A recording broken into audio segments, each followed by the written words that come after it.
Welcome to the WithIngram series of podcasts. I'm Philip Ingram. This is episode 5, and today I'm with Paul Dodds from the Canadian company Genetec, who've just opened a new set of offices in London. Warning, you might actually learn something. I'm here with Paul from Genetec. He's just going to tell us why Genetec has moved from Reading up into these fantastic facilities in London. Morning, Phil. Welcome to Genetec UK offices. We were in Reading for some years, so we had to look towards expansion, not just in terms of office floor space to accommodate the growing headcount here, but also we wanted to enhance the experience that we give to our end user customers, extend the facilities that we do to our integrator partners as well. And certainly with everything that was going on in the UK, certainly through last year, with the Brexit conversation, for example, we were very keen to make a very clear statement that we were very much committed to the UK market in particular, and committed to the UK as a key driver in actual fact for our entire European business as well. So this is more than just a new office here in London, in central London. It's very much a statement to the market to say, you know, we're very much committed to the UK as a major part of our expansion plans in Europe. How big is your UK capability, and how does that compare to the rest of the global capability that Genetec's got? Well, globally, we're more than 1,500 people in Genetec, so we're a small part of the Genetec family. But nevertheless, in the UK, we now have in the region of 20 full-time employees in the UK.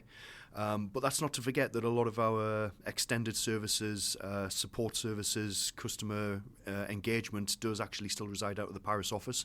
And that location question doesn't have any impact on the delivery of services into the customer base. And indeed, our colleagues working in customer services, sales administration, technical support, they're engaging on our business every single day directly.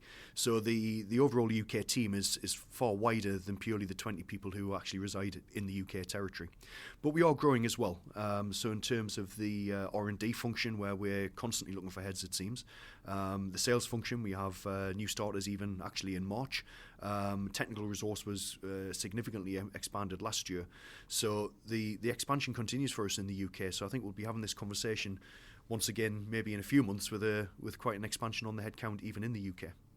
I've known Genetec in the past as being one of the world leaders on safer cities, but it's been a while since I've been briefed on it. Where are Genetec's priorities at the moment, and what are the sort of capabilities that you're providing out into the market? Well, indeed, the city and the city concept is something that certainly within the home markets has been a very high growth area for us. And again, we're starting to see that in the European markets and in the UK markets here as well.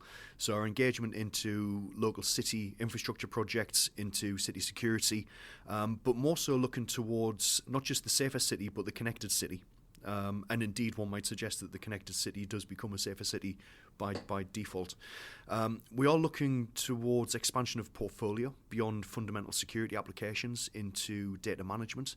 We're looking at data acquisition within our end user customers, whereby we can accumulate, we can analyse, we can bring automation to their organisations through good data management. We're looking also at collaboration, because the amount of data coming into an end user organisation, particularly a city organisation, is huge. And we're really looking at how we can take that data, make sense of it, and provide it in a collaborative format to end users so that we can actually provide real business improvement, which ultimately lends itself then to public experience within our safer and connected cities as well. So we're really focusing on outcomes as to how we can actually bring an outcome to our end user customers, not just providing fundamental security applications.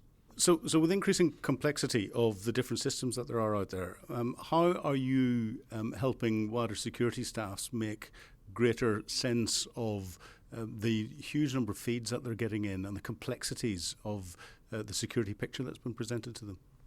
Well, the fundamental tools within Security Centre, within a typical unified deployment, that's always been at the core to try and bring as I say, a unified approach to systems within the control room environment.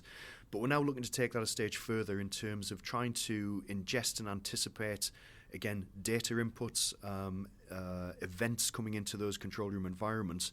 And with products like Mission Control, our decision support tool, the ability to give very direct and clear guidance in a dynamic fashion to operators in their day-to-day environment. And again, considering the vast amount of data coming into organizational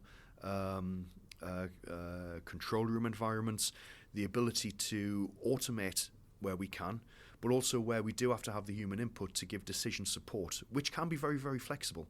And as you will know from your background, Philip, the plan tends to go out the window as soon as the first shot is fired. So being able to take event management whereby the situation can be changing in a very, very fluid fashion, to be able to take that data input to then influence the decision support direction to the operator in a very dynamic fashion.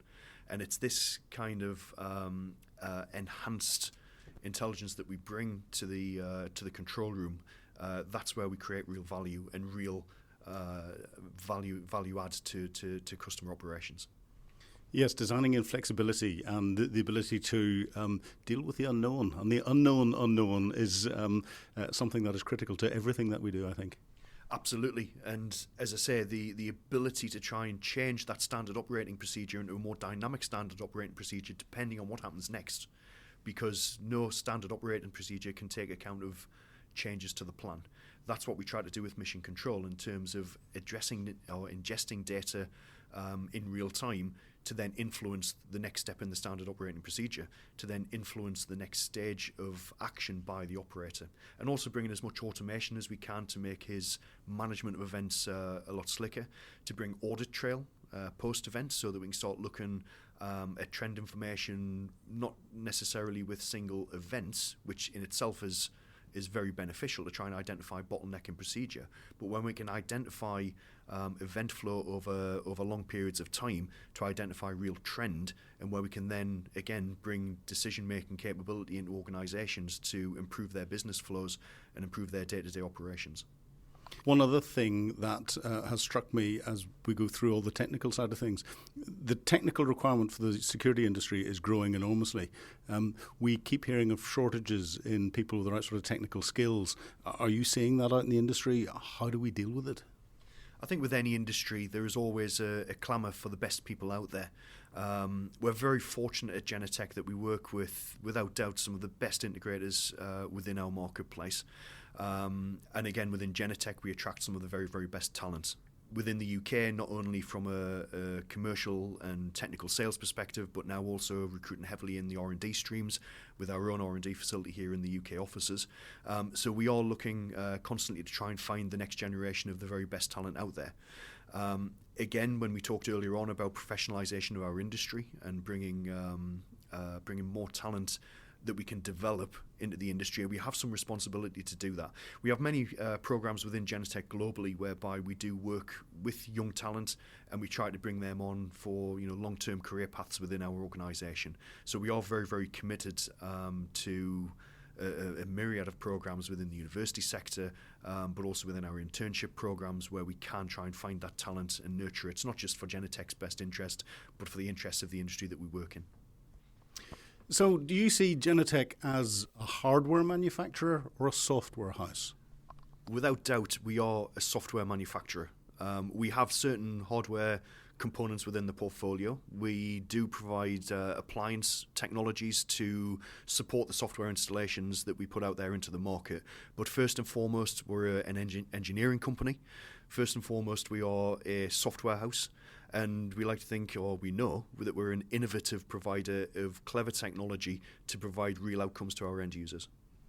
Now, you talked a lot about data, and you talked a lot about connecting things together, cities together. That, with it, brings a completely different threat spectrum when we're getting into the cyber, the data protection. We've got the debate that's going on in the press at the moment with Huawei and 5G connectivity. I know Genetec used to lead, and you probably still do lead on a lot of the cyber capabilities that you're putting into place and making sure that that element of what you're providing is cutting edge. Where are you with that at the moment? Well, as you know, Philip, cyber has been such a core concept within Genetec for all of our history, actually. But in this current time, it's very current. It's increasingly relevant. And it's very much at the heart of everything that we do, not just in the research and development of our technologies, but also within the ecosystems that we provide around our solutions. So the engagement that we have with our technology partners who share our same values, the engagement that we have with our integrator partners, and ultimately with our end users to try and create this ecosystem of trust first and foremost, before we even get to the technology conversation, is absolutely key and core to everything that we do at Genetec. Expanding that slightly, do you think it's time for the security community, especially in the UK, to wake up and start talking about security and not talking about physical security and cybersecurity and everything else, and recognise that it's all components of one effort and we need to bring it together? And if so, how do we do that? I wholly agree with what you've just said there, and I think it is time that we did this. And I think cyber responsibility for all stakeholders within business and within projects needs to be taken extremely seriously. As I say, we try to work with technology partners, integrator partners, and end users that share our values. But I think we have a responsibility as well as trusted advisors within that ecosystem to bring education to the conversation first and foremost. And again, technology plays a heavy part in cyber protection, but first and foremost is education and fundamental good cyber hygiene within everything that we do, in terms of the technologies that we use, the way that we deploy, even at a personal level, in terms of how we use our mobile devices, how we use our IT technology. We have to have very fundamental good principles of cyber technology hygiene. And that starts with the end user, I think, or it starts with us as individuals before we even get to the technology side of things. So I think education is very important, but again, also working within this ecosystem of trust. I think end users in particular should look to the technologies that they want to deploy. They should look towards the partners they want to work with to deliver that. And we need to have, again, the ecosystem of trust between all parties as a starting point for technology and solutions deployment. Now, we're seeing this week, I think the Security Minister has just come out with a statement saying that he's backing and they're going to bring in what's called Martin's Law, imposing a level of security on crowded places after the horrific Manchester attack.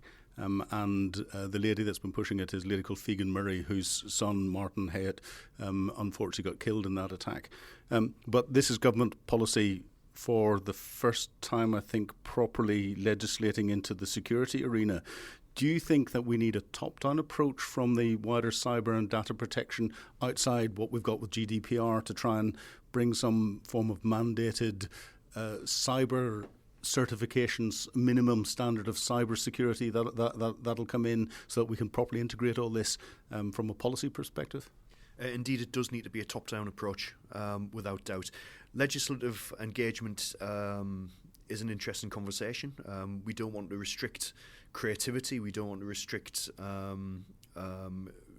free-flowing technology development. But at the same time, manufacturers have to play their part in terms of responsible development from a cyber perspective. And I think if legislation can address risk at an appropriate level, then we should support that. And again, if it brings all manufacturers into a common level of responsibility and capability from a cyber perspective, then that should be encouraged as well.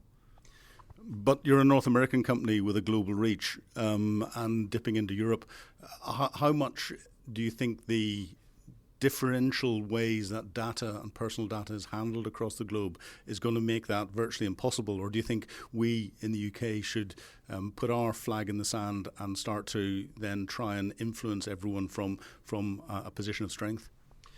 I think that those countries that are governed by what we refer to as liberal democracies, I think those countries need to take the lead in terms of how we address cyber and fundamental physical security applications. And, you mentioned Europe, the UK, North America. They are indeed democratic societies, and hopefully we provide technology development, solutions deployment within a responsible and coherent fashion. Taking another aside from that, do you think one of the issues that we've got, certainly within this country, is that security itself, whilst it's dealt with as a profession, isn't really a profession because we don't have an overarching professional body setting those standards, interacting with government to make sure that there are the consistencies out there from either a technological perspective or a procedural perspective or something else? Is it time we professionalise this business? Well, I think we are a professionalised industry. And certainly the area of the market that we work into, the partners that we engage with, I truly believe that we do provide a professionalised service and trusted advice capacity to all of our customers. But we do have to remember that the UK security market has been an evolving market, very much at the forefront of the global industry in security for 30 plus years from a technology perspective. And we have to make sure that the industry keeps pace with technology. And that's where I think top-down, not so much legislative approach, but certainly top-down engagement to drive professionalism and standards within the industry is again something that we need to embrace. Technology has moved very, very quickly. And we've moved in the last 10 to 20 years from the analog to the IP. Many integrators have embraced that and come on that journey. But it's an evolving technology and it's very fast-paced. And we have to make sure that we maintain not just educational standards, but a real technology approach from our integrator partners to make sure that they keep pace with the demands of our end users who have this constant craving for technology and in particular software. And that has been highlighted, I think, very clearly by some of the arguments that we've had around the dealing with facial recognition software and the artificial intelligence mechanisms that are on the back of it. Where do you think? Do you think technology is getting ahead of where legislation is, where the industry's understanding is? Do you think there's this clamour to use new stuff all of the time? And is it right that we deploy it before we've got control mechanisms in place? I think it comes down to responsibility and responsible deployment of technology. You're correct that the end user base out there is clamouring for the latest technologies available, especially when you mentioned earlier some of the very high level crime and threats that we face in modern society. But we must be careful that we deploy appropriate technologies to the level of risk presented. And that level of risk is very different to mass public safety applications versus protection of commercial buildings or maybe low-level parking facilities, for example. We wouldn't be looking to provide very high-end, potentially controversial technologies into an application that maybe just needs a slightly different approach or a more fundamental security approach. But again, as we've said a few times today, it's about responsible use of the technology that's available to us within the marketplace. And again, creating that ecosystem of trust within the end user space, integrators, ourselves as manufacturers, and our technology partners to deliver that. So within that spectrum, where is Genetec today, and where will Genetec be in, say, 5 years' time? Well, where we are today, I think we've moved the conversation on quite significantly from fundamental security. So yes, a core of our business was indeed through video, access control, license plate recognition, and this unified approach to security provision. And again, we're now moving more towards how we provide a broader impact into our end users' daily business, how we protect the everyday. With our end users as well. How we assist them in terms of managing data, how we assist them to make sense of the data that they are actually accumulating, whether that be video or access control related or the myriad of other sensors that they have going on within their businesses.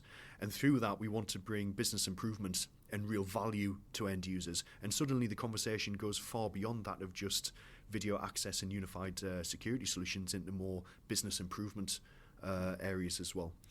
We're also looking at collaborative technologies through products like clearance, for example, where once we've accumulated this data, what on earth do we do with it? Storage is one thing. Well, yes, we can store. Cloud technology for storage is again now becoming very much more commonplace. But it's how we extend collaboration and access to that data through multiple stakeholders in a responsible and secure manner to enable maximization of the investment, to enable efficient access to information and efficiencies within the business process between all stakeholders. Paul, on that note, I think that's put Genetec into very clear perspective in where you are and where you're going. It's been a real pleasure talking to you today. Thank you very much indeed. Thank you very much, Philip. It's been a pleasure to have you here.